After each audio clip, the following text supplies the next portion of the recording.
Hello, everyone. Hello. My name is Judy Freiberg. Welcome, welcome, welcome. I'm so excited to welcome you to our DECF launch of our Environmental Justice Coalition. My name is Judy. I'm president of the Democratic Environmental Caucus of Florida, and I am here and I'm ready to get to work. To get us started, Dan Lip and I will explain a little bit about the DECF and why we are launching our Environmental Justice Coalition. And next, we will ask a few people from different Florida communities to talk about what they are facing in their community, the government's response or lack of it.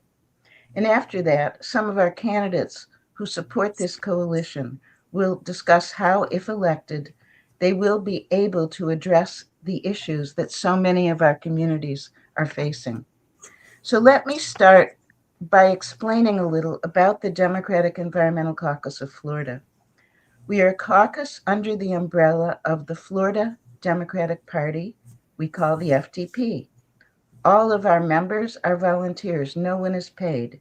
We are a part of what is the volunteer base of the Florida Democratic Party. As an environmental caucus, our mission is to elect people who will address the environmental and climate crisis we are facing. Our state caucus currently has chapters in 23 counties, and we're growing. All 23 counties chapters comprise our organization, and all support this coalition.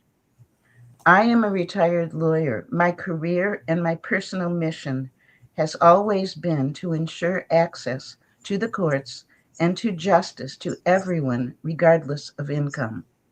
First, with legal aid in St. Louis, and then I was managing attorney for three legal offices that delivered legal services to UAW members. I have the same priorities with the Environmental Caucus and with the Democratic Party, and it is the reason I am president of the DECF. My personal mission is to empower communities whose health and safety have been undermined by the consequences of agricultural, corporate, and industrial pollution and climate change. I think to do that, we use our democratic organization, the DECF, and take this opportunity to bring together voters who live in these communities and candidates who need to listen and learn from people who live in these communities and who will then commit to represent our interests and not those of the special interests.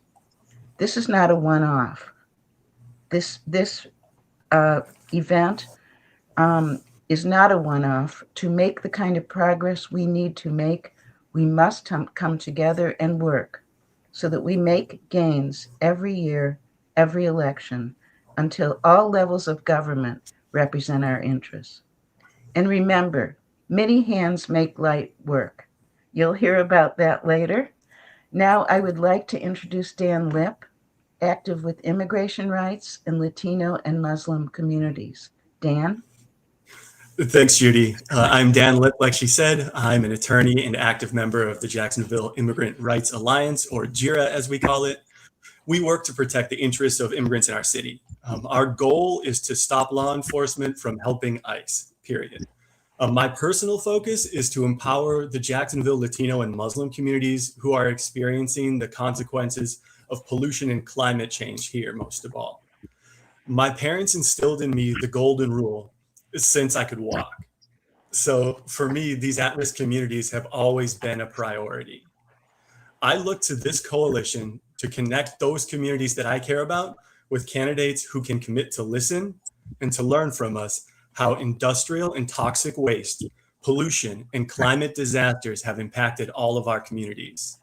I look to this coalition to help all of us support candidates who, if elected, will commit to governing in our interests, no longer in the interests of those who are profiting from causing climate change, from polluting our air and water and land.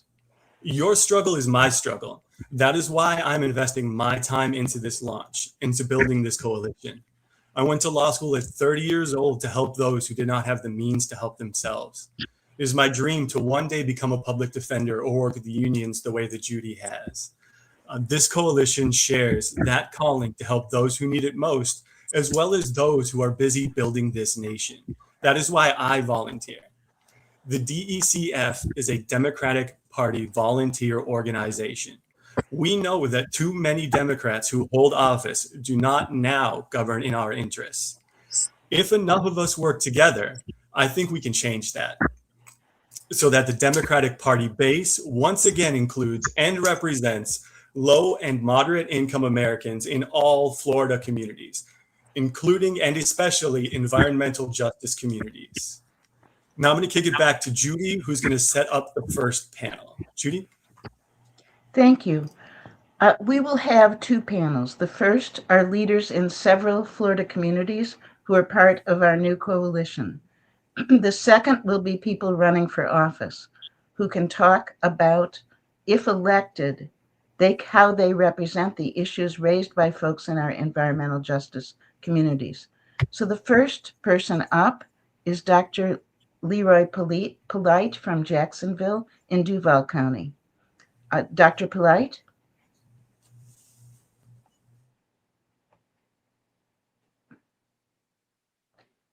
Is Dr. Polite in? Let's go then, if we could, to Annie Eiffel. Annie? Yes, good evening, everyone. My name is Annie Eiffel. I'm a resident of Belglade, Florida, located in Palm Beach County. When people think about the Palm Beach County, they think about the beaches, the town of Palm Beach, the urban areas.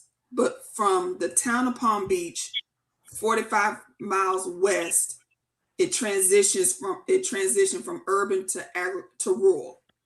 And so I live in the communities of the Glades region that consists of Belglade, South Bay, Pahokee, Canal Point, and we're surrounded by acres and acres of agricultural fields. So for those who don't know, we are the winter vegetable capital of the world. And so we do cabbage, lettuce, radishes, corn, you name it. But the largest agricultural product that we have is sugarcane. So if you go to Publix in any grocery store, you see Domino's sugar, that is from Florida Crystals. If you look in other areas, you'll see it's between Florida Crystals, the Sugar Co-op, and US Sugar Corporation. And so for us that live out in the Glades, think about you have these 4 communities that are carved out of acres and acres of agricultural land. And we sit southeast of Lake Okeechobee, which is the largest lake in Florida. And so think about 6 months out of the year, from October to April, you have these fields that are burning and the smoke is going up. And depending on when the wind blows, it's either going north, south, or west. If you notice, I did not say east because there's a law, and I didn't realize it till I returned back home from college, that there was a law that you have to get permits to burn. And if the wind blows east, where most of the urban and the more affluent areas are, they can't burn that day. But if it burns north, south, and west, it's okay. And so this law looks like it came into effect in 1991. I had just left to go to college. So I had left at that time when this was going on. And so I returned back home in 2000, and I noticed that there was a conversation that was bubbling about the importance of addressing air quality in our communities. We had a group of brave folks that tried to talk to the industry about not stopping the burn per se, but come up with more environmental friendly processes, i.e. green harvesting. And the rationale of this is, if and I speak from a personal experience because I am a daughter of a cane cutter. My father worked for U.S. Sugar for over 40 plus years before he passed. So I grew up on what they called a camp, where we were surrounded by acres and acres of fields. And so if my house is here, the field is here. So when the wind blows, depending on where the wind blows, even if the wind doesn't blow, that smoke is going to penetrate into your house if they're not properly sealed. And so if you have folks that have respiratory issues, it could be a challenge. And we not only do we have houses that are surrounded by acres and acres of fields, we also have schools that are surrounded by acres and acres of fields. And so when you try to have this conversation, I'm just speaking, I wear many hats in my community, but in this space, I'm speaking as a resident. When having conversations, it could be a little difficult to the point of, depending on what side you're on, people may treat you differently. Whether that's right, wrong, or indifferent, that's the way of life. But it's good to see that people are actually addressing it and trying to have the conversations, because when I left for college, the only thing I remember was that they were going from manual labor to machines when I left to go to college. So when I came back, they were still doing the machines, but they were still burning. And so so I'm surrounded, and so we have Hendrick County, which is 15 miles north. We have Okeechobee County, that is 30 miles north, and Clewiston, I'm sorry, Hendrick County is 15 miles west. So we have, when you go to Google Map, you'll see what I'm talking about. When you're surrounded by all these acres of fields, my thing is, we do have folks that are working on the ground, for example, like Stop the Burn campaign, who have been having conversations. I noticed in the last couple of years that we've been seeing more efforts of green harvesting, at least a 5-mile radius around the cities. But I haven't seen that much this year, but hopefully they can continue to have that conversation. Yes, so to wrap this up, because we have a couple more people as well, can you tell us the health effects on your community from the sugarcane burning, please? So for us, you'll see a lot of respiratory, cancer, hypertension, diabetes. You see those, the chronic health conditions. As far as respiratory, that has always been a challenge with the data, even though I know just from personal experience, I had bronchitis.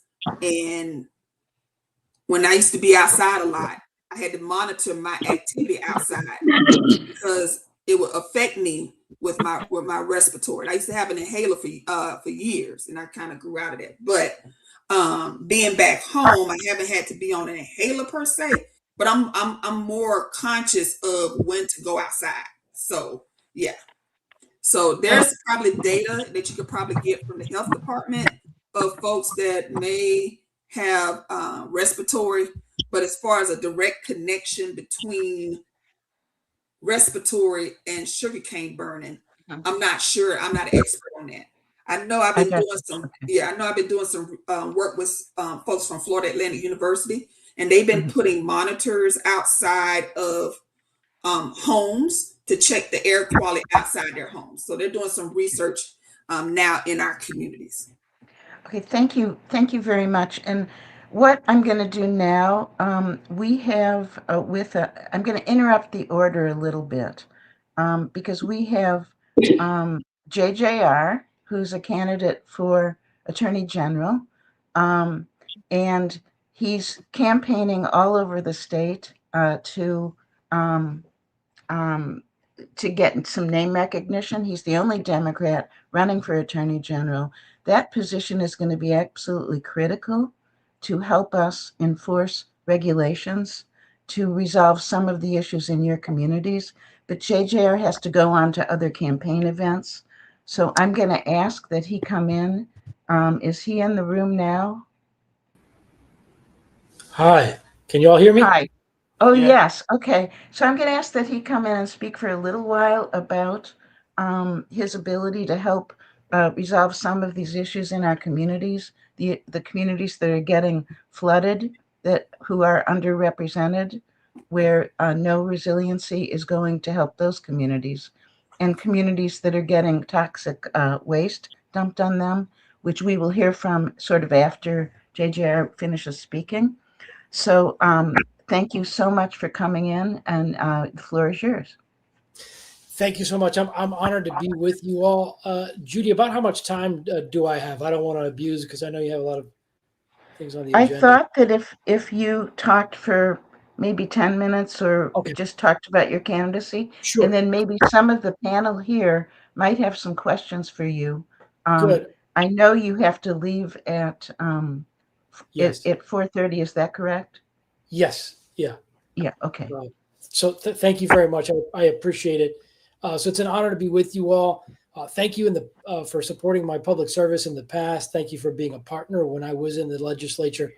Real brief. So I'm Jose Javier Rodriguez, a Democratic candidate for Florida Attorney General. I'll speak very briefly about my background. Many of us have met before. Some of us haven't had a chance to work together. So I'll just give you a very brief on my background. I'll tell you a little bit about what the Attorney General's office will do once I'm Attorney General to make people's lives better here in the state of Florida. And then, I'll address very briefly how we're going to do it and hopefully leave as much time as possible for any questions or comments. So the quick and skinny. So I grew up bilingual, bicultural in Miami. My wife and I are raising our two kids here. They're in elementary school age. That'll be relevant in a minute. I am a lifelong litigator. My career, I've been someone who has been privileged to be able to fight for the little guy, the low-income homeowners, workers. I'm on the campaign trail. I'm a dad, but my day job is I'm a workers' rights lawyer, union side workers' rights lawyer. So on my day job, the problems that I am focused on solving are the problems that are faced by truck drivers, longshore workers, teachers, cops on the job. So that, really I think as I look at why am I running for Attorney General, really motivates me to go and serve the people in this role. It really is because the values that I have growing up is that if you see somebody being picked on and you can do something about it, I believe you should stand up and stand up to bullies. And that really has been my legal career, which is standing up to corporations, institutions that are picking on the little guy, frankly, if you kind of want to whittle it down.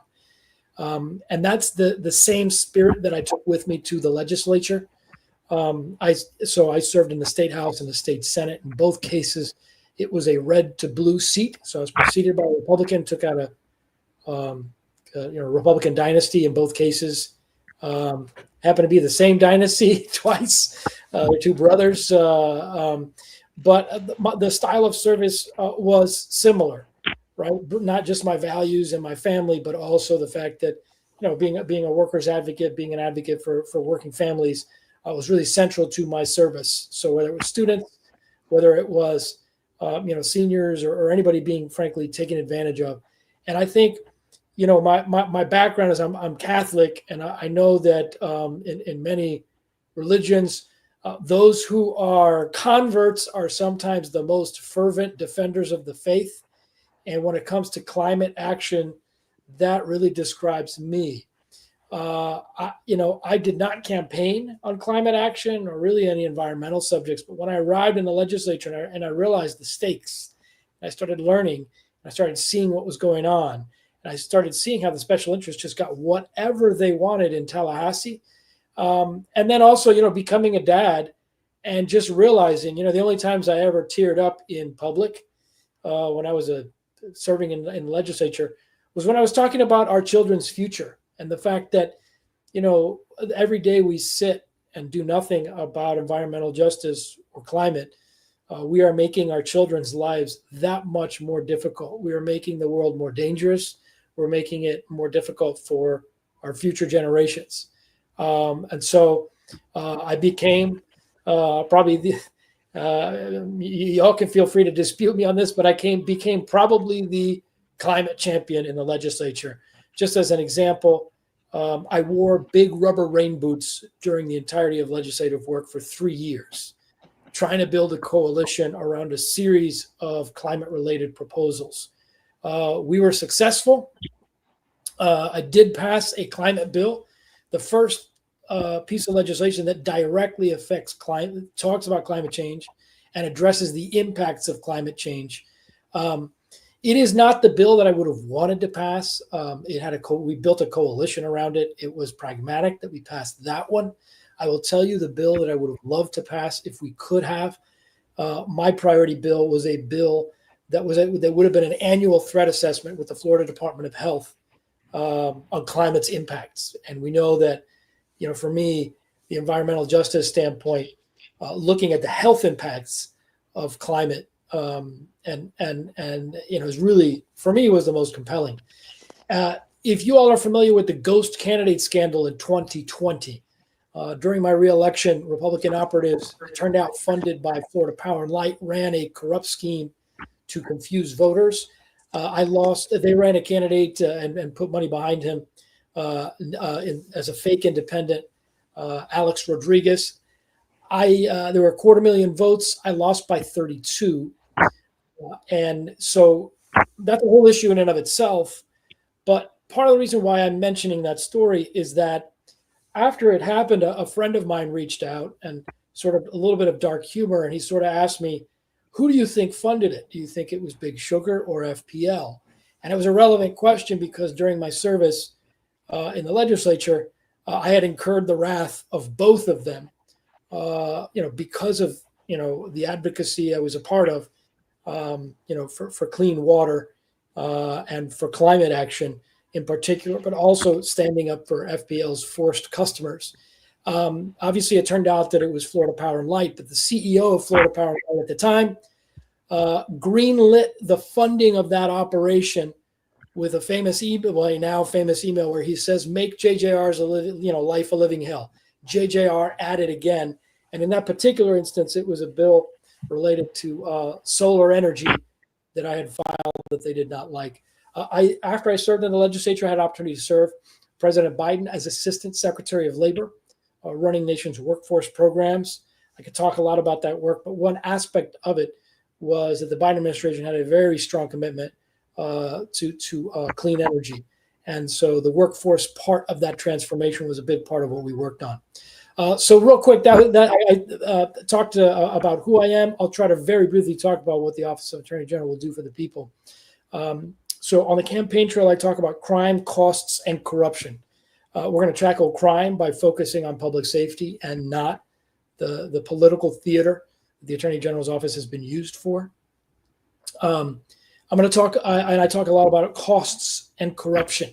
The fact that that the insurance companies, utilities get away with whatever they want in Tallahassee, that will end when I'm Attorney General, fighting for climate action, but absolutely for the forced customers of utilities, for the policyholders with insurance, not just property insurance. Nothing is done in Tallahassee for consumers there. I'll also enforce the minimum wage. I have a long history with that advocacy. 20 years ago, I was a legal aid lawyer who led the effort to get the Attorney General at that time to acknowledge the responsibility. They had a responsibility and authority to enforce minimum wage, but they weren't doing it. Corporate landlords and a number of other things that, frankly, it's the Attorney General's job to stand up for the people of Florida. And like I said at the top, when powerful people, when dangerous people are polluting our state, for example, with fentanyl or with algae blooms, is the job of the Attorney General to stand up and defend us. And so that is what I will do as Attorney General. That's how we're going to make people's lives better. And at the center of a lot of that are environmental issues or environmental justice issues, enforcing polluter pays, scrutiny on utility, a lot of environmental justice issues. I'd love to connect or continue connecting with communities in the Glades that we just heard about, and maybe FAU. I'm going to be on the campaign trail between now and November. But when we win this together, let me come to the Glades and let's see what the Attorney General's office can do to stand up for the people in the Glades. What's been going on? It's absolutely. I will just tell you, just anecdotally, just being an advocate when I was in the legislature, and I don't need to tell you this, but with the failure to move toward green harvesting, so many other countries in this hemisphere, right, have moved away from burning cane, right? Those countries that produce cane. Why is it that in the United States we are still doing it? It's so hard to understand. But anyway, I'm sort of getting a little off topic. I guess maybe not off topic. Maybe that is directly on topic. But in terms of how we're going to win this, I'll be very brief. We expect 2026 to look a lot more like 2018 than the most recent election cycles. The other thing is state attorneys general tend to be among the best at earning the votes of ticket splitters, right? There are multiple popular Democratic attorneys general in states that went red in federal elections. And the reason for that is, as you've heard, focusing on issues that affect everyday people in that state and work really hard to do it.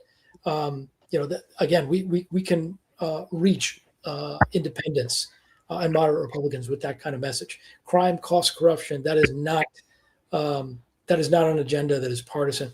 And the last thing that I'll say is my opponent is the most damaged general election opponent that any Democrat running statewide will face.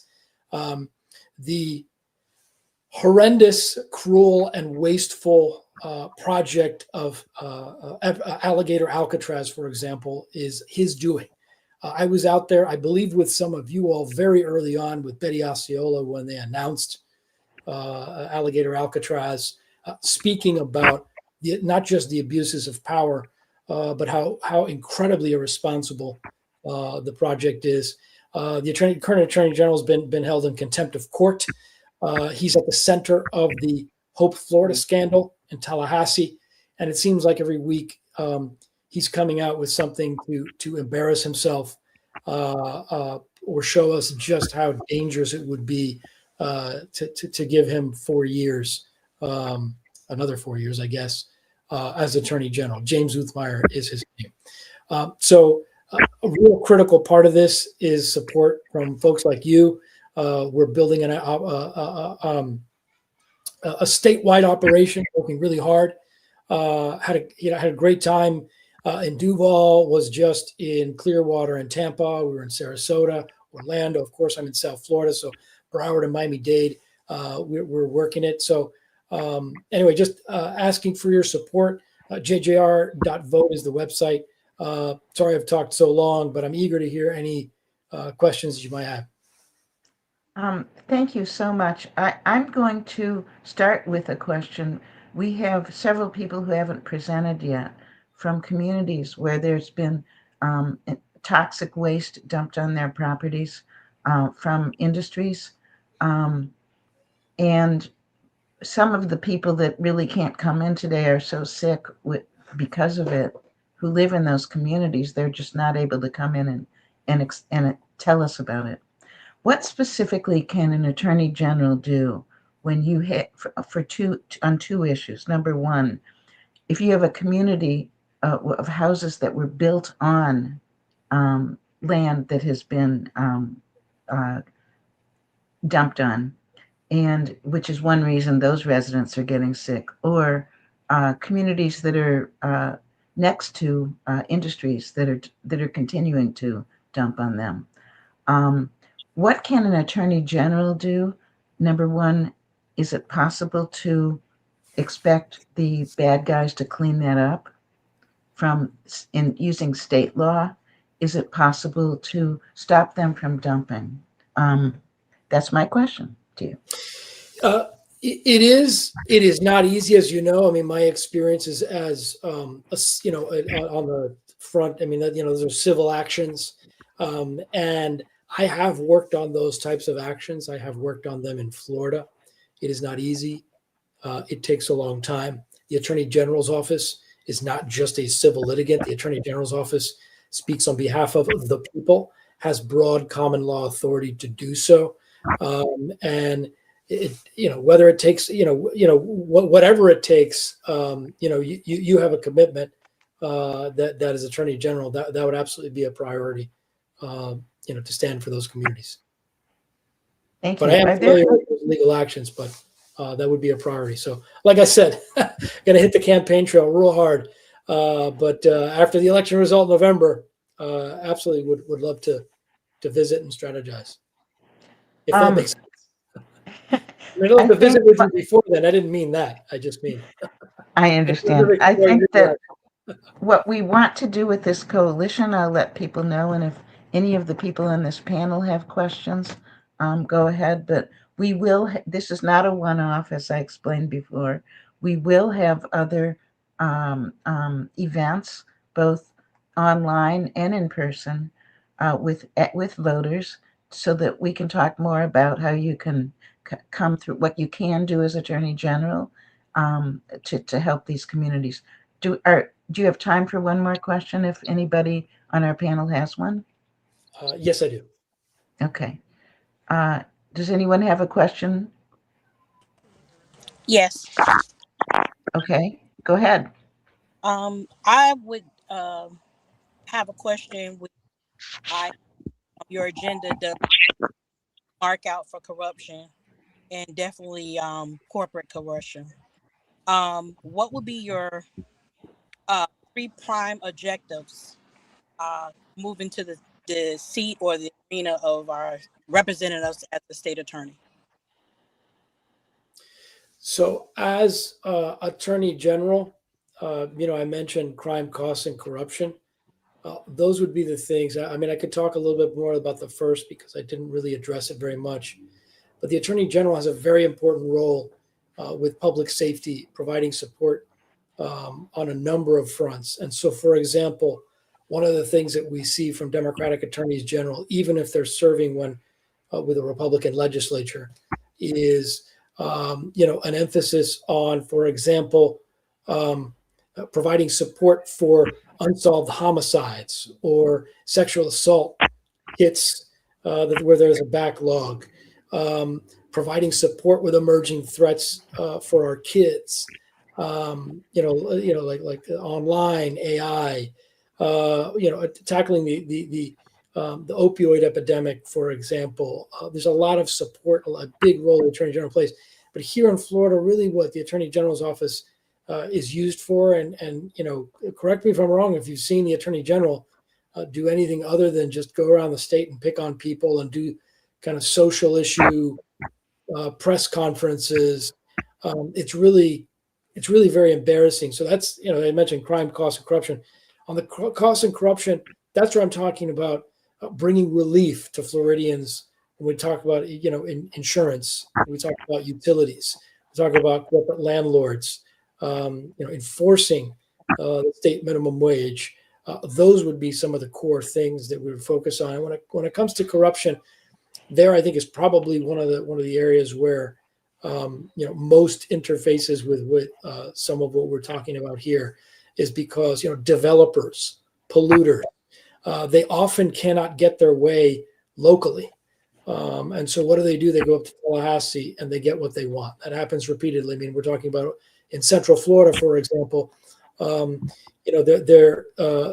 Attorney General just issued kind of an embarrassingly thin Attorney General opinion, trying to back some developers that are trying to, I believe it's called like a rural development boundary, trying to overrule local counties who are trying to preserve land and not have sprawling development. So, there are many tools the Attorney General has, frankly, to stand up for the ability of people to local communities to be able to provide for environmental protection of people and of land. And obviously, I would support that in addition to doing whatever I could to hold corporations and maybe institutions as well accountable if they're hurting people.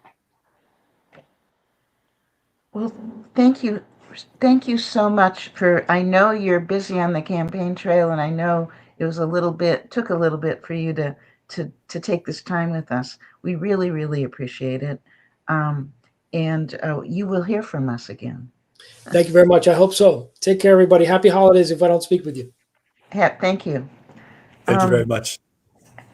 so now I'm going to go back. I see that Dr. Polite is here. Am I right? The next up is Dr. Polite from Jacksonville.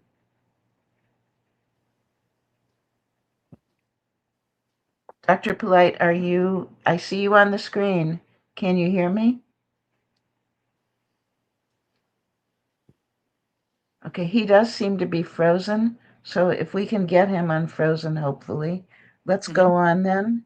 Um, Lydia Bell from Jacksonville is here. Lydia, can you give us some time? What we've done for everybody is we've asked people that live in different communities to take a few minutes, and again, we have to make sure that we stay within our 3 minutes or so, to tell us what's going on in your community, what you've tried to do to get government to fix it.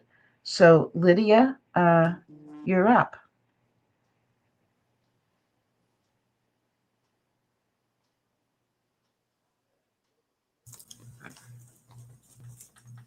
While Miss Bell gets ready, I really appreciated how JGR was forward thinking and saying, hey, I've got all of these tools that I can use. That kind of messaging was really nice to hear for a change. So I was glad to hear him Yeah. say that. You know, instead of looking to make excuses, he's looking to make action. And that was wonderful. Great Okay. message. All right. So then next, James Whitaker. James is in Collier County, and which is my county, and so he's a friend. James, you're up. All righty. Good evening, everyone. Good evening. I am James Whitaker from Collier County, uh, Naples, Florida, Collier County, and I'm a resident of the River Park East community. It is the only Black-owned community in Naples. It's the one of the oldest communities in Naples, and we consist of all working class people. Most of the residents in our community are retired. I'm recently retired. And we've been,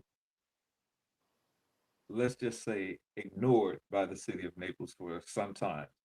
Um, Many of the people that have run for office, many of the people who have been in office don't even know that we're here.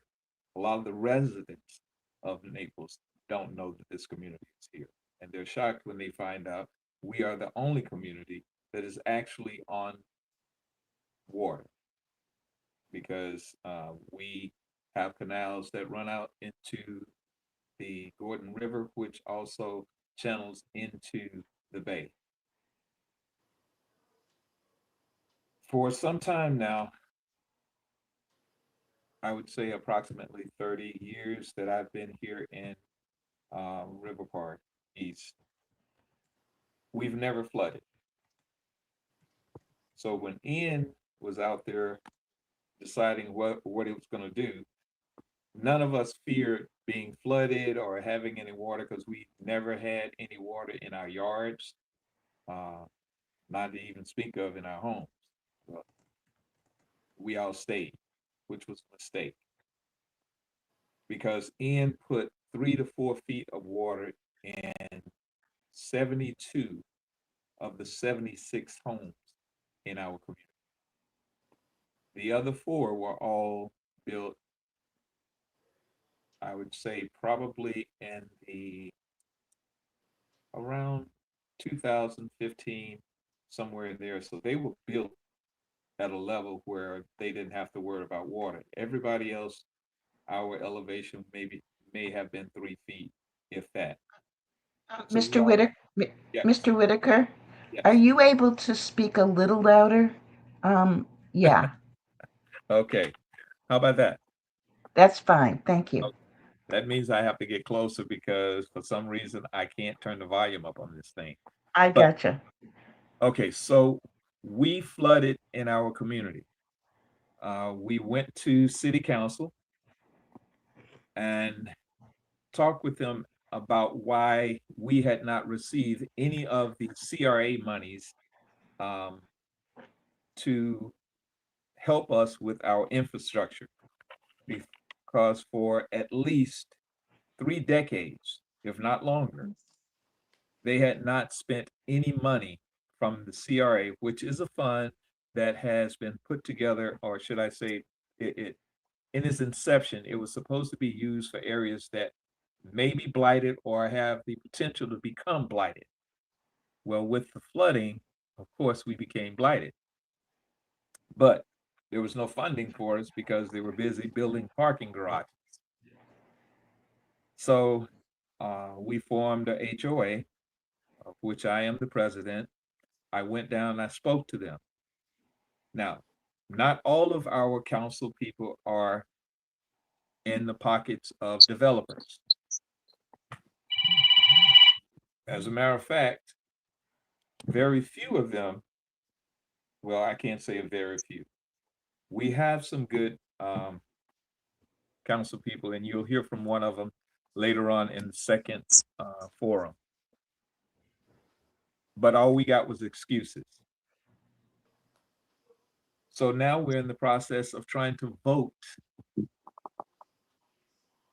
them out and put people in place that will help us. And that is one of the things that, I wanted to talk about, because for so many years, the residents of my community had been jaded because they had gone to city council and they had gotten nothing. They got a lot of promises, but nothing ever came of it. Because of that, the residents don't want to vote because they don't trust the process. We are now in the process of getting them to change their minds, because we have people that we believe that will side with us and try to help us. So we are helping with the process of weeding out the bad element and bringing in someone to do the job the way it's supposed to be done, which is for everyone in the city of Naples, not just the affluent. We have council people who are in there, and people, other candidates who have been on city council. They are some of those who caused this problem in the first place. When we asked that we be put first on their priority list because we've never been there, we don't know how that feels. Of course, they looked at us as though we were talking a language that they didn't understand, maybe Martian or something of that nature. So I'm hoping that, along with Judy's help, along with Beth, who will be on later, that we can get some people who are going to help us with the charge of getting rid of the bad apples, and just making sure we get people in who are going to work for us and not against us. And that's basically it for me. Thank you very much, Mr. Whitaker. And Mr. Whitaker's been a stalwart leader in this for several years, working with some of our allies on City Council to get some help for this community that's been completely ignored with the CRA money that they have, which is millions of dollars. So thank you very much. Next, Dr. Polite, can you hear me? Are you able to come in and talk Yes. about your Can you hear community? me? Thank you. I can, yes. Good afternoon. My name's Dr. Leroy Polite, and I'm in Jacksonville, Florida. And our concern is it used to be the wood treaters, and now the area, it turned into it was the Howard feed mill became the wood treaters, but carcinogens were in the ground. And in our neighborhood, you just had overabundance of cancer. in our household, it was a mother, father, and 6 children. uh, all of us had cancer. My first year of practicing dentistry, we stayed with my parents, and my wife, now she's a cancer survivor also from breast cancer. It was all of them was breast cancer, the females, and I have 2 daughters there, and they're both doctors.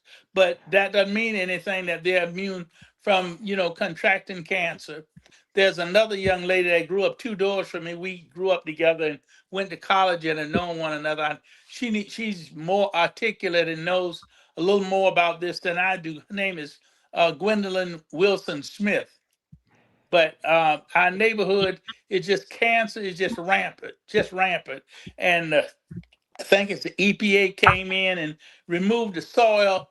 I don't know, 6 inches or 12 inches of soil, but it didn't change too much.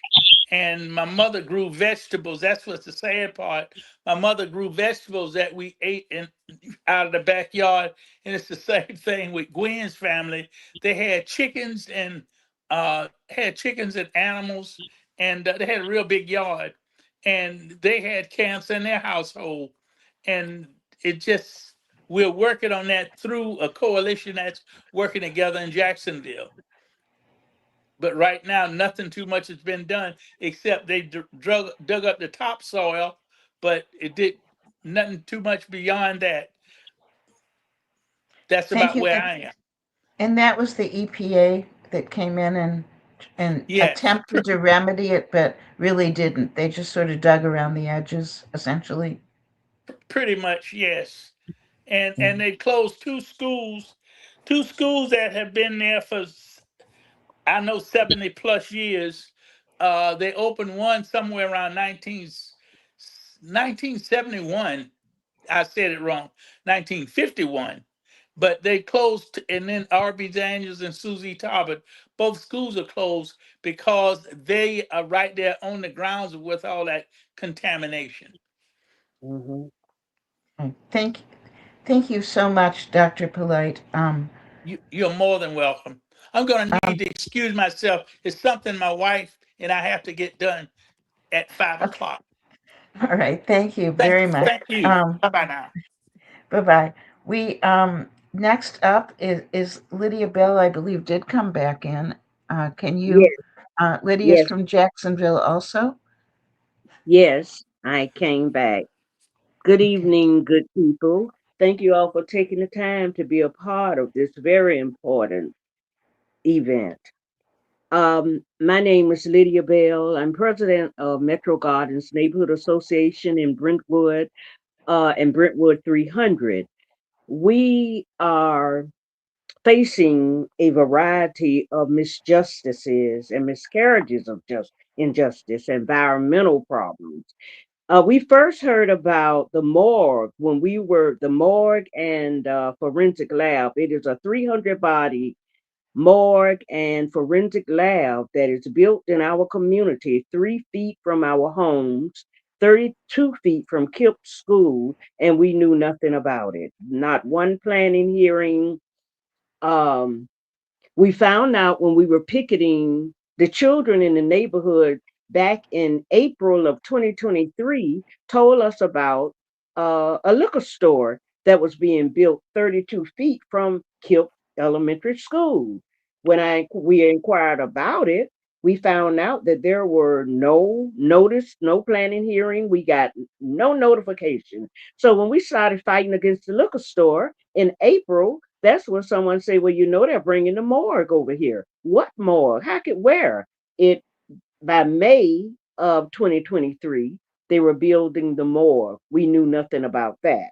So what we are dealing with, it is now. They started planning in 2016. They started building in May 2023. So it opened in November last month. And what we are facing in our community is the air quality problems, the decomposition of odors, uh, respiratory problems, headaches, nausea. We're going to have soil and groundwater contamination, long term damages to the soil, contamination of drinking water, destruction of local vegetation.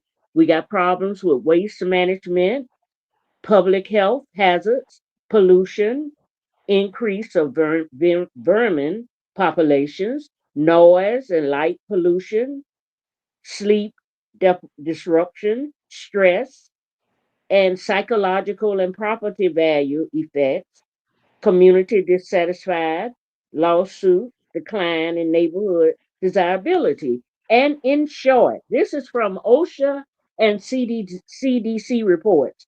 In short, a forensic morgue can seriously harm air, water, soil, public health, and local community well being if placed in a normal residential zone without very expensive protections.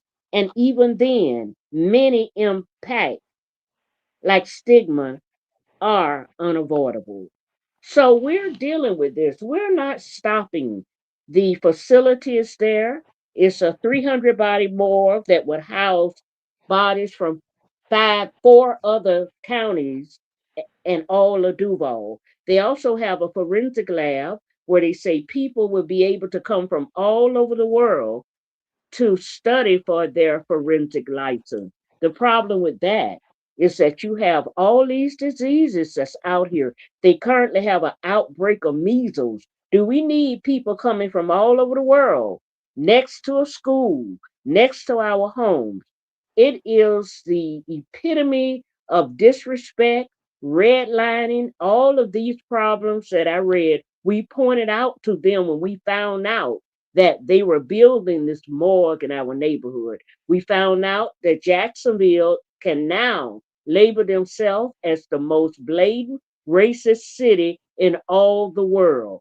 There is no morgue in any residential area in the United States or all over the world.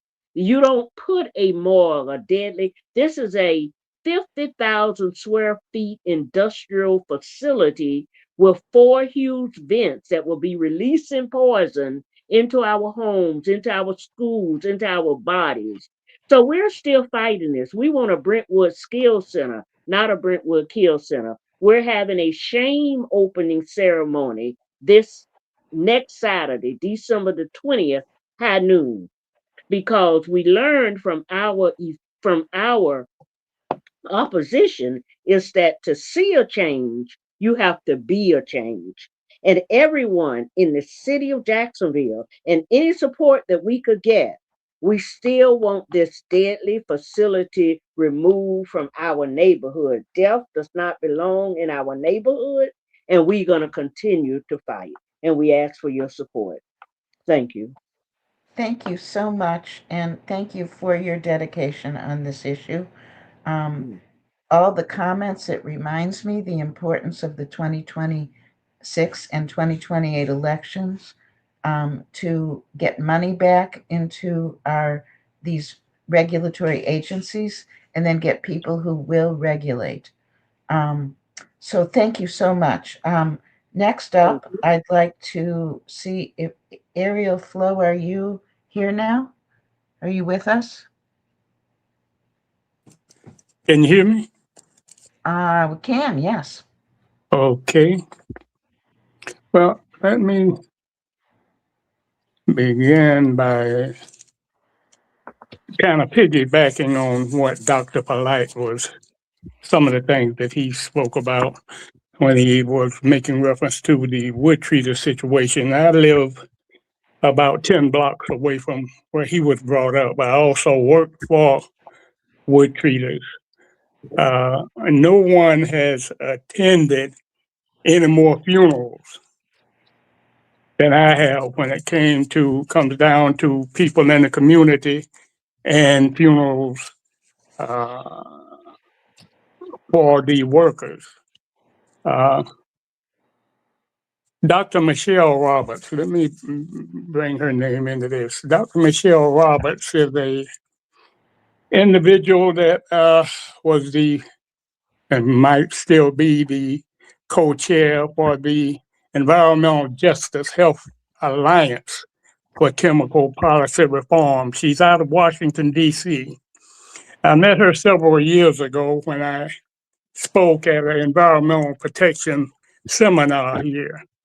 And she was really upset about some of the things that I had accused the EPA of doing. But she said, EPA will lie to you.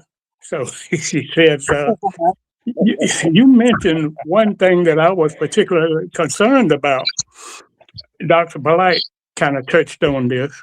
I eliminated or just did away with the word clean from my vocabulary because once some of these chemicals hit the ground, I mean, you can do all the digging you want.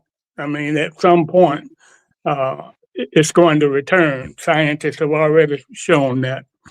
And the one point that I was making, and anything I say to you, I can show you a picture of it. Their workers would dig up, say, your home. They would dig up maybe 2 feet max around your property or your fence line, right up to the house itself. Now, if your house has a crawl space, they never did anything underneath the house. So in meetings, I would ask EPA, look, what's the problem here? You don't do anything underneath the house. You all this digging around the house. I got pictures of it. They practically tried to put me in jail one time for said I was obstructing the workers. But anyway, their responses are, well, we don't do anything underneath the house because if we do anything that will touch anything, a column or something that will affect the integrity of the house, then they can sue us. And my response has always been, well, you need to be sued anyway. Something needs to be done because you still have kids that play underneath homes. You got animals and everything else that still go underneath homes. So far as I'm concerned, the ground is not clean if you're not going to do anything underneath the house. Well, that's it. And I've heard that story time and time again they never did change their methods. I guess today still don't do anything underneath the house. Dan Rather stated at one point that, Dan Rather from CBS, that this area, Wood Treaters Association, was the number one most toxic area in the country. And that's saying a mouthful when you're talking about the country. And this just 12 acres here, the number one most toxic area. As Dr. Polite stated, there is not only in his family, and I know a lot of people in a quarter of a mile area, and that's huge, a quarter of a mile, because when EPA first came here, and they said that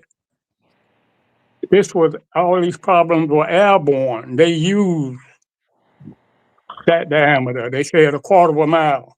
Then it went to 1 mile. Then it went to about 5 miles. Well, ironically, the Naval Air Station and their monitors have been detected, and they can tell where it's coming from, and from where Woodtreater's location is located and where the Naval Air Station is almost 8 miles. Okay. So within this quarter of a mile area of the plant, a lot of death and destruction, and still today, and I'm a good example out of all the workers, and I've attended many funerals. They say the only reason that I'm still alive was due to the fact that I didn't drink, I didn't smoke, so it didn't affect my lungs like it did everyone else. But kicked the lungs out of it. My heart messed up, lesions around my liver. I mean, doctors refer to me as a train wreck. We don't know how you're still walking. Well, it's the will of God. Yes. Yeah. Yeah. I could talk about this all day, but I'm going to leave it alone at this point. Thank you. Thank you so much, and thank you for your dedication again for helping everyone in your community. So I Can I think say one more thing? yes, sir. and which it is extremely important, and it would be interesting to everybody. They EPA has always stated in all of these meetings that when arsenic, and we know arsenic was used, chromium and some other chemicals, when the question is, what does it do when it hit the ground? They would always say, it goes straight down into the ground. Well, we know that's a lie. See, any doctor will tell you when it hits the water table. In my backyard, and I live less than a quarter of a mile from the plant, I can hit water in less than 2 feet. So when it hits the ground, I mean, it has to move horizontally as well. Here recently, now keep in mind, this plant stretches from 14th and Fairfax. Anyone familiar with Duval County, Jacksonville area will know what I'm talking about. On 14th and Fairfax, and the plant ends at 17th Street, going north. There's a railroad crossing just north of 17th Street. About 3 months ago, I'm riding around in the neighborhood, kind of checking on some of these individuals' property, and I see a sign on a fence that says Environmental Protection Agency. All this equipment is out there. So when I pull up to take a picture of the sign, one of the guys who I realize now, the supervisor, he walks up to me, he says, "Can I help you?" I said, "Yeah, what's the deal here? And this is a vacant lot. Well, we're cleaning up." Well, there was a list a couple of years or so ago that was passed around that people wanted their properties worked on. Why are you working on this property when there's all of these neighborhoods around here, just blocks and blocks that I know houses are on the list? I saw the list.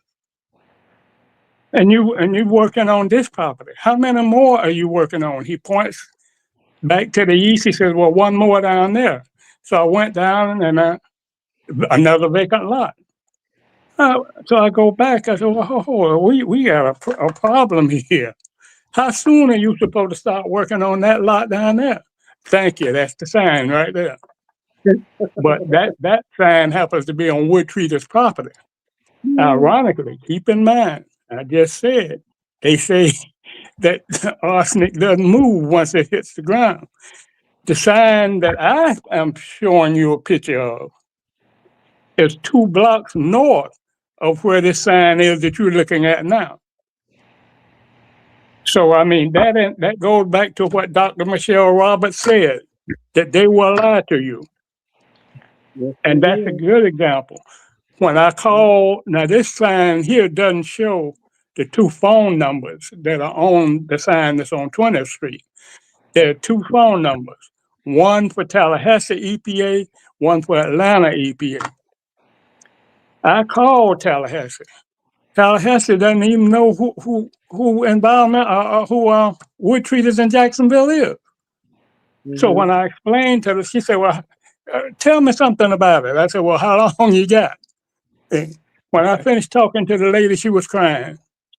See, so she said, "Well, let me give you a number in Jacksonville. Dr. Stuart Washington, I don't know whether he's on the call or not, but I had him on there. So he witnessed this individual hang up on me for the number that they called. I called the Atlanta number and talked to a young man who's from Jacksonville, happens to be individual in charge of overseeing what's going on in the community here. No, that's not the same thing. But when I asked him about it, and I got to know the guy pretty good, and he says, "We don't have anyone in Jacksonville on Wood Treater's property." I said, "Well, you got people around here on 20th Street, got a big sign up here. That's why I have your number." Sir, I don't mean to do Yeah, this because it's yeah, it's so important. We have a number of other speakers, and yeah. but But one of thank the you. thank you. One of the things this points to is the need really to get into 2026. We're going to hear some federal candidates and state candidates who can start to change this around, hopefully. At least that's the goal of this coalition. The last speaker here is April Young. And April, I hate to do this to you. We have about 5 other speakers in the next panel, so that we do want to hear what's going on in your community, where you are, and what's happening.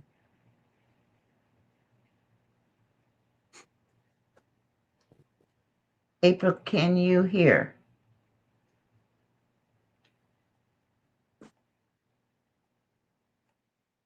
Okay. We're having trouble hear you. Your mic might not be on.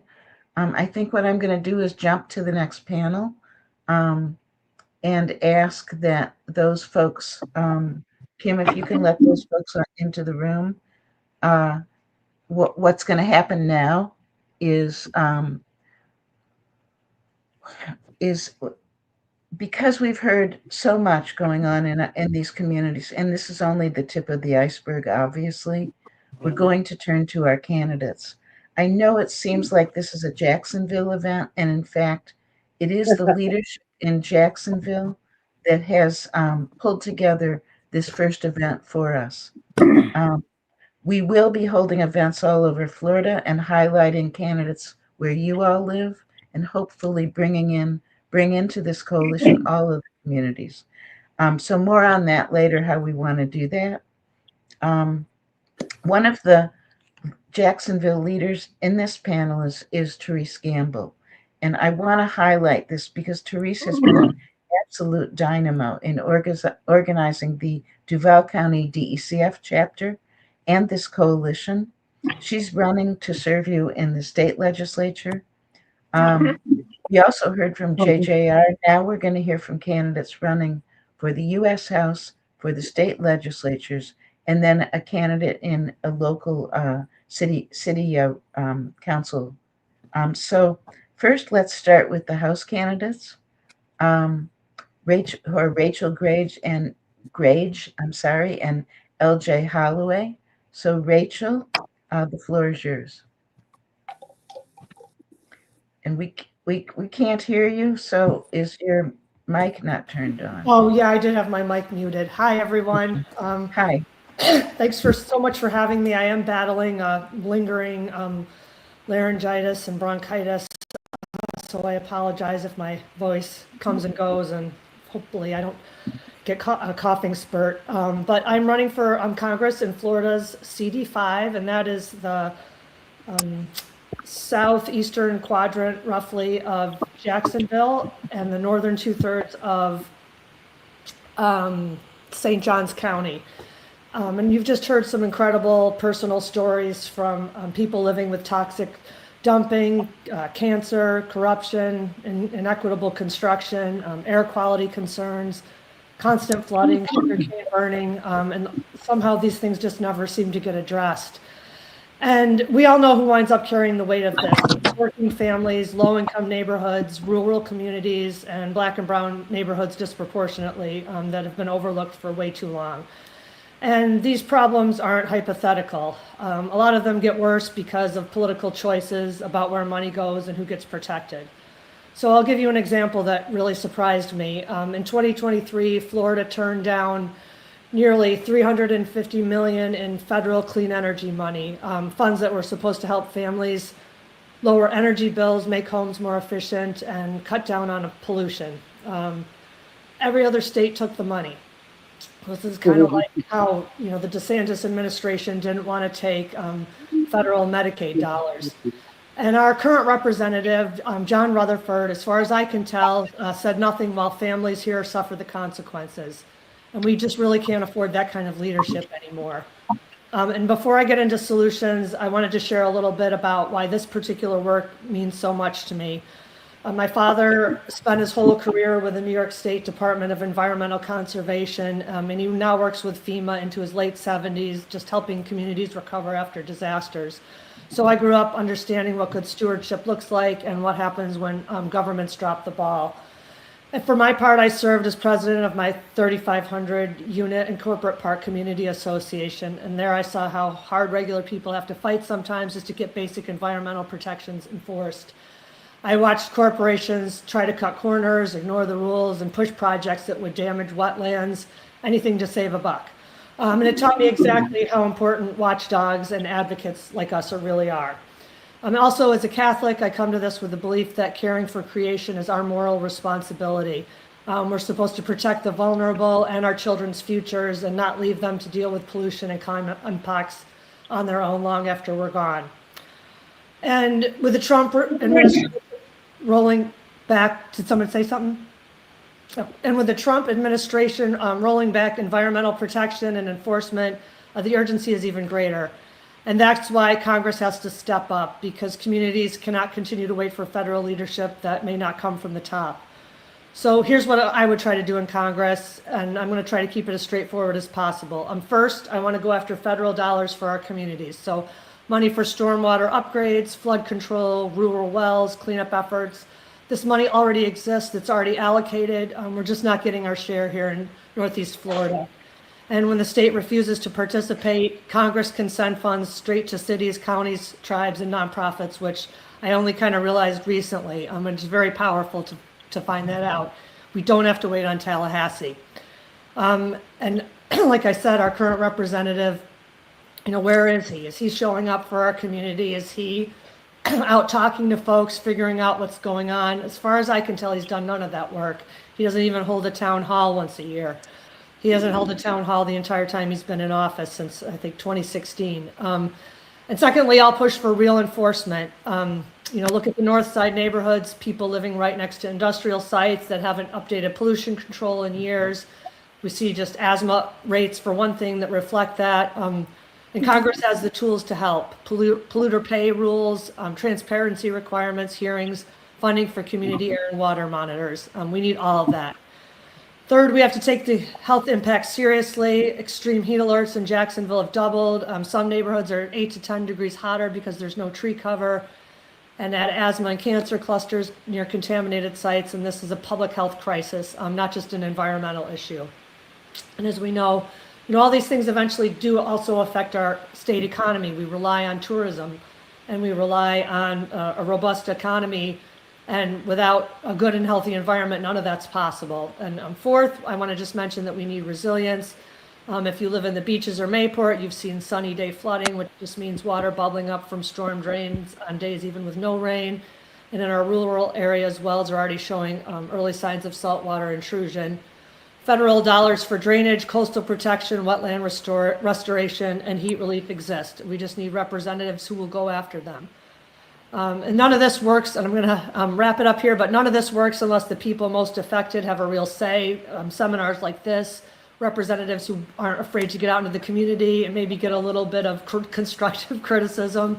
I think that's what representative doesn't want to hear. He doesn't want to hear anything that goes against what he's personally doing. I'm not afraid of a little criticism.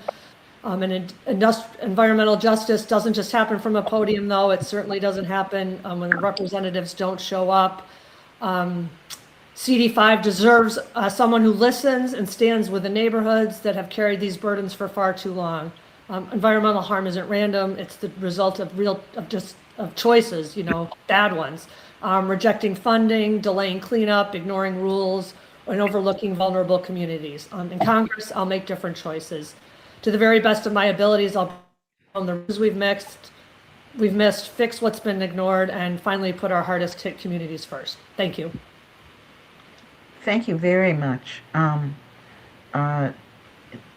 We do appreciate it, even though you're not feeling well. You came in and bit the bullet and helped and talked with us, and we appreciate that. Yeah, absolutely have to do it. This is undergirds everything else that we're looking at in government, I think. If we don't have a healthy planet to live on, nothing else matters at all. So one of the things that I'm hoping we can do in this with this coalition is bring together people who have been fighting it in their communities by themselves, not realizing that if we all come together and we help people get elected who are going to do something about this, with their strength in numbers, particularly when you're talking about voting.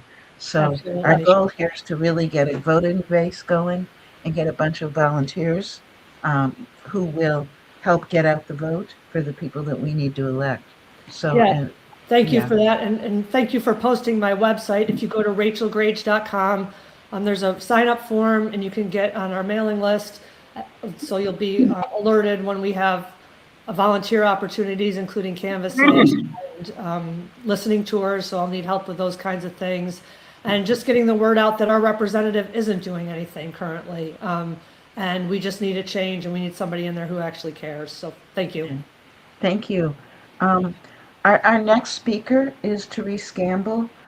Therese is her second time around. This time we're going to elect her as your representative, Therese. Thank you, everyone. Good evening, and thank you for creating this space to talk about environmental justice because environmental justice is community justice. I am born and raised a native in Jacksonville, Florida. I am a granddaughter of a Black farmer. I am a daughter of a longshoreman and a wife of a longshoreman. In Duval County, we are living with consequences of decades of redlining, disinvestment, and environmental neglect. Entire neighborhoods, rural, urban, and historic, were boxed in by contaminated policies, exposed to pollution, and then left behind. And now, when redevelopment finally comes, too often it comes with displacement. This is not progress, ladies and gentlemen. This is repetition of harm. We must also recognize that environmental justice is more than just a matter of bricks and streets.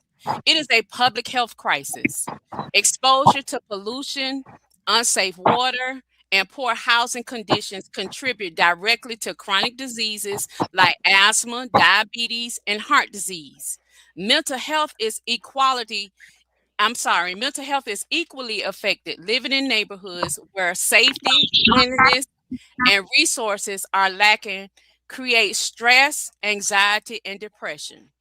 Over time, these conditions can alter people's behavior, limit opportunities, and even shape our character, affecting how our children grow, how our families thrive, and how communities respond to challenges. Health disparities are not just statistics, everyone. They are lived realities in our neighborhoods, and they are preventable. As your candidate for Florida House District 14 in 2026, I am committed to crafting legislation to reform how community redevelopment area CRA dollars are used so they can repair historic damage instead of accelerating it. CRA boards all over Florida are a taxing portion of real estate within a designated CRA area.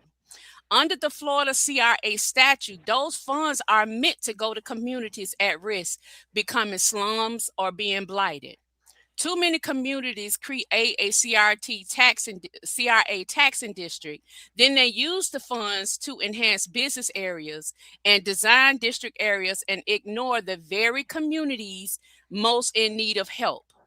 As contemplated by statute, I will introduce an amendment to the Florida CRA statute creating enforcement mechanisms that ensure funds are spent in communities that where redlining, flooded, or contamination are deserve priority access for environmental cleanup.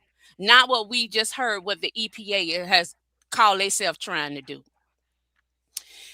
With redlining clean water, redlining, flooding, or contamination, and deserve priority access for environmental cleanup, flood mitigation, clean water, clean air, quality improvements, and housing rehabilitation, not demolition.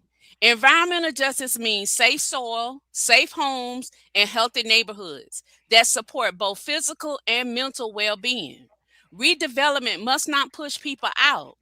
I will introduce legislation that protects long term residents, especially seniors and families who have paid property taxes for decades. That means property tax stabilization, right to return protections, and clear affordability requirements tied to any CRA project. If public dollars are involved, then the public must be protected. And right now, we are not being protected. Our communities must have a real voice. My legislation will require resident-led advisory boards and transparent reporting so people can see where CRA dollars go and who truly benefits. Development should be done with communities, not to them. So I'm asking for your support, your vote, and even to support the campaign so I can be on the ballot to be able to impose and introduce this legislation so we can clean up the catastrophes and the stories that you've heard today from the residents from Duval County. I am a type of candidate. I don't do the name calling and the name slanging. We don't have time for that. I am not running to be a character police. I am running to make sure that our tax dollars are invested back in our communities that our ancestors and our descendants have paid over time and decades, especially before our older residents are no longer with us and all they fighting and efforts won't go on in have been done in vain. So I thank you so much for listening. I look forward to your support. I appreciate everyone for Duval County showing up today because we are going to have our stories told, whether they like it or not. Vote for Teresa V. Wakefield Gamble for your 2026 Florida House District 14 candidate. Thank you. Didn't I tell you she's a dynamo? Okay. So we're gonna and part of the whole idea of this coalition again is for all of us around the state to pitch in with phone banking or whatever we can do from wherever we live to get these folks elected. And last but certainly not least is my friend Beth Petronoff. Beth is on Naples City Council, and between Mr. Whitaker and myself and Beth, we have a pretty good trio going, don't we, Beth? So Yes, we do.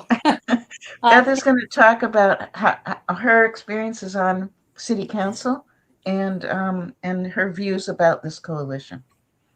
Well, thank you. I'm really excited to be on this call today. I am a City Council member just rolling off, and I'm not running again. It was very interesting, but I am going to continue to help and hope to be involved with this organization ongoing. Because I've run into a couple issues that just aren't right. As some background, I am probably the only Republican on this phone call. And I would say I'm probably a Republican light. But I know when I see an injustice, and this is definitely an injustice. There's some injustices happening in the city of Naples. And I would like to see them made right, particularly in the CRA. I worked with James, who is the head of the HOA that falls into the CRA, and Judy as our leader. And we saw a lot of expenses going in and out of the CRA that looked more like a piggy bank for wealthy building owners in a very wealthy city. And, you know, they were going for things like flower boxes, attractive pavers, banners, murals, plans to help stimulate businesses, parking garages. What is the money? Was the money not going to?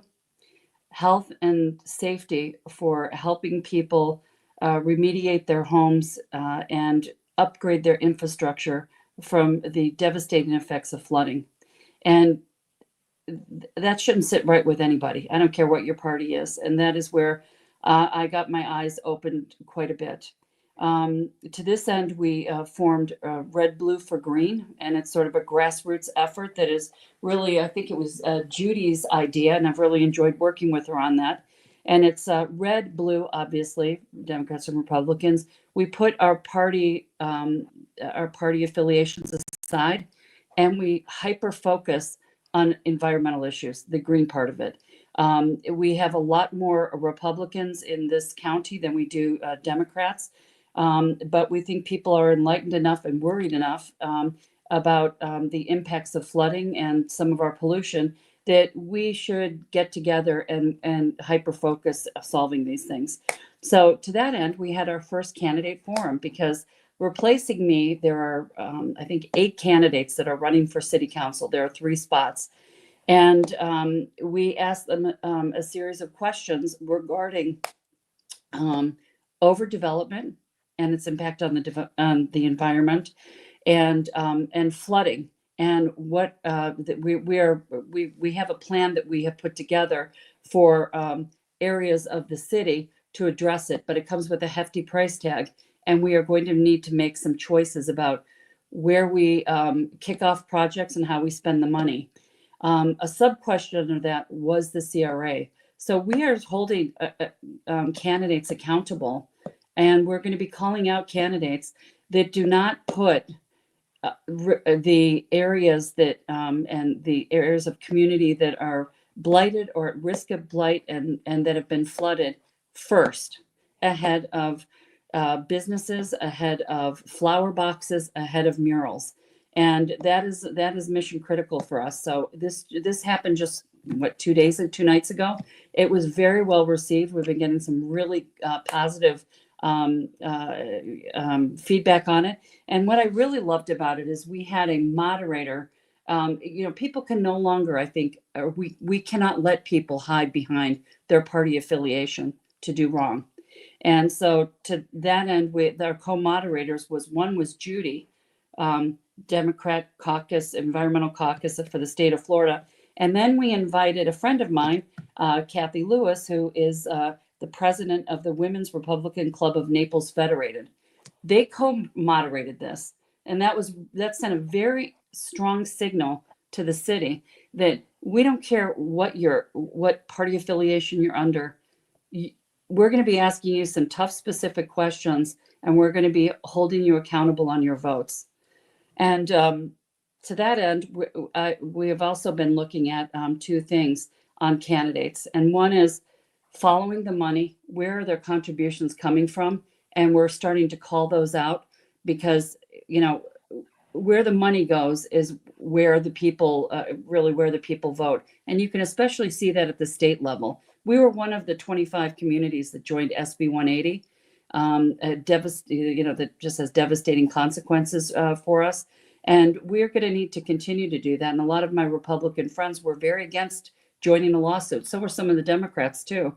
But I think at some point, you negotiate, and then when you're through negotiating, you have to fight. And we need that big tool in the toolbox. The second is that we're doing on these candidates is we are following their votes. Half of these candidates have run, they have records, and it's very easy now, at least in our city, it probably is across all of Florida, to find out how people have voted on things in the past. And then we call them out for it, and we ask a bunch of questions. So it's been very enlightening. People are no longer able to hide behind their parties or behind their votes. And words don't matter. What matters more, or words do matter, but what matters more is the way people actually vote, and that's really our superpower in government. And so we're going to get, by hook or by crook, the right people elected to ensure that the CRA dollars are allocated in the manner which is most appropriate, which is helping our River Park community, James and his team, to fix their community. Thank you. Thank you very, very much, Beth. And thank everybody for presenting, for whether you're sick or well or have trouble coming into the link. We really, really appreciate everybody's involvement. And now what we want to talk about is where we go from here. How do we plan to empower our communities so that candidates feel it's their best interest to receive our endorsement and our support? What you should know is the gains that the Democrats have made all over the country and here in Florida are a result of Democrats coming together all over the state and coming into a candidate, a race in a special election, even if they don't live there, and helping out. And that's what this coalition is about. When we see good candidates in other counties, here in Collier, we may not have a good state legislative candidate, but we can certainly get into a phone bank and help Ms. Wakefield get elected, right? Or help Rachel get elected. So That's what we're talking about, but we need to work together to do that. So at the close of this event, in the next either tonight or tomorrow, I will be sending a survey out to all of you, asking you how you want to fit in. You may just simply want to be on our newsletter so you can know what's going on in your community, who you can vote for, or you may want to help us at the state level put these kinds of activities on. You may want to help put some activities on just in your community and invite candidates. Whatever it is, please do remember, what is it, little hand or little Many. hands make light work, whatever that word is. If we all just do a little, we can really get this done. So please do fill out the survey. And I would like now to introduce you to Kim Heisey. Kim is the chair of our DECF, our state communications team. She has been an absolutely critical part of our DECF leadership team. As you know, the ability to communicate what we're doing is a critical part of how we plan to grow this coalition. So, Kim? Hi, can you hear me? We can. Great. I've been pressing all the buttons in the back here. It's been fun to do this. I'm an artist, and so if I can figure out how to work this webinar thing, anybody can do it. So there's lots of different ways to get involved. I just wanted to share with you a couple things. You can, if you're interested in learning how you can get involved or join the coalition, please fill out the survey. You don't have to know exactly what you want to do. Just let us know if you're interested, and we'll contact you to figure it out. There are lots of things we need help with to reach our goals in the upcoming elections. Joining DECF as a member is also important. Groups ask for membership because the number of members helps to reflect the effectiveness of the group to candidates and other groups. It also automatically signs you up for the newsletter, which is the central location where we will be sharing updates. If you aren't sure you want to volunteer with us, but want something to do, this is a great option. So right after this event, we'll send you that link to join, or you can scan the code here or just go to the website. The cost to join the state DECF is a token $10 per year. If you're in a county that has a caucus, you can join that caucus as well. If not, if there are enough of you in that county, you may want to start a chapter, and we can help with that. If money is a problem, contact me or Judy. When you fill out the survey, be sure to check the box to receive our newsletter so that you can learn how to, learn about the candidates and, just keep up to date with us. Judy? Yes, thank you. Here's what we're facing in Florida and why growing a volunteer base is so important. It is called money in politics. Our Democratic Party is never going to be able to outraise the extreme right wing that is now the Republican Party.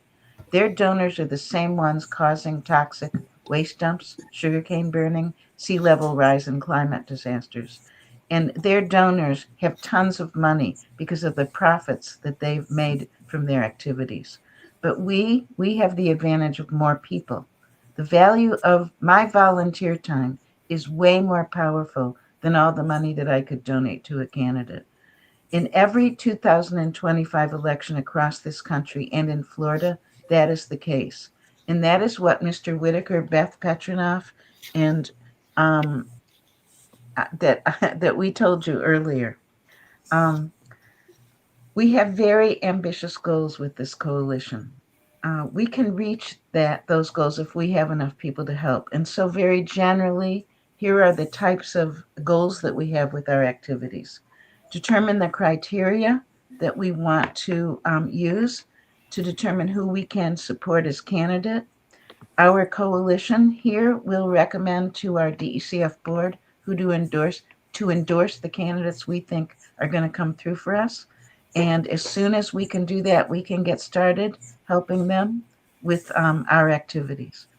We can develop activities that will bring name recognition to the candidates and ensure that people who will vote for the candidates will get out and vote. We can reach out to people in other environmental justice communities all over Florida and ask them to join our coalition. It may take some time on the phone, and you may make some new friends. ensure that we are able to communicate to all environmental justice voters who the candidates are who will be on the ballot and who deserve their vote. Kim? Um, wait, where am I? Okay, In the, so yeah. yeah, there's just a lot of stuff to do. There's a lot of different ways to help. I've put in the thing here on the screen a couple different things that we're doing, and Judy just described them as well. And so we're just trying to get everybody to think about how they might be able to plug into this. So just to reiterate, if you're interested in joining the coalition, fill out the survey,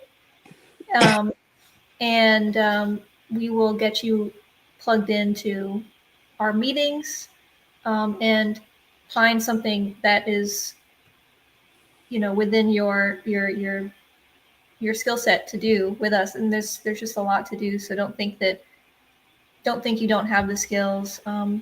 So yeah, please definitely fill out the survey and join us, and let's get better politicians elected in office to fix these horrible environmental problems.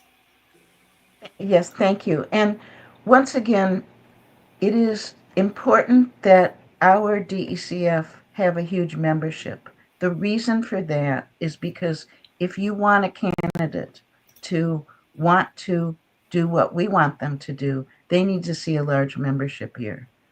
They will see we have a lot of people in this DECF, we have a lot of people in this coalition, and so they're going to get me votes. So I want to come through for them as a candidate. So please do become a member of the state and of the chapter. If you're in a county with the chapter, please join them as well. Thank you so much for attending our launch, and thank you for joining us today, taking the time out. I know the holidays are coming and people really want to clean their houses and decorate their trees or their Hanukkah bush or whatever it is that they're doing. So as I said, I'll send you the survey, and do fill it out. Together, I do know if we do work together, if we come together, we will elect better leaders. I know it. I know because we're doing that in the city of Naples. I've seen it happen. I know it can work. So with that, have a wonderful evening and a wonderful holiday season. And we will see you all with another one of these or a whole bunch of others of these in 2026. Thank you, Judy. Thank you, Thank everyone, for y'all. participating. I Thank appreciate you. all of you. Bye, everybody. Have a happy holiday.